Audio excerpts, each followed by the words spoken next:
கோவையில் மழை வேண்டி இஸ்லாமியர்கள் சிறப்பு தொழுகை. 500க்கும் மேற்பட்டோர் பங்கேற்பு.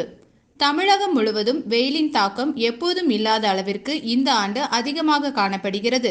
பொதுமக்கள் தங்களின் இயல்பு வாழ்க்கையை வாழ முடியாத அளவுக்கு வெப்பம் அதிகமாக இருந்து வருகிறது.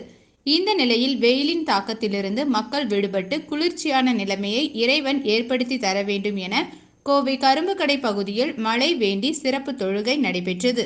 இதில் 500க்கும் மேற்பட்ட பெண்கள், ஆண்கள், குழந்தைகள் பங்கேற்று சிறப்பு பிரார்த்தனையில் ஈடுபட்டனர். மேலும் மரக்கன்றுகளை அனைவரும் நடவு செய்ய வேண்டும், பாதுகாக்க வேண்டும் என்பதை வலியுறுத்தும் விதமாக சிறப்பு தொழுகையில் கலந்து கொண்டவர்களுக்கு மரக்கன்றுகள் இலவசமாக வழங்கப்பட்டது.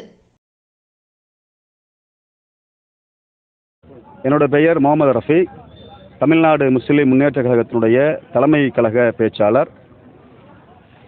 தமிழகத்தினுடைய கடந்த சில மாதங்களாக வரலாறு காணாத கடுமையான வெப்பநிலை நிலவி வரக்கூடிய இந்த சூழலில், குறிப்பாக கோவை மாவட்டத்தில் என்றைக்கும் இல்லாத அளவிற்கான கடுமையான வெப்ப சூழல், மழை இல்லாத ஒரு சூழலை கருத்தில கொண்டு தமிழ்நாடு முஸ்லிம் முன்னேற்ற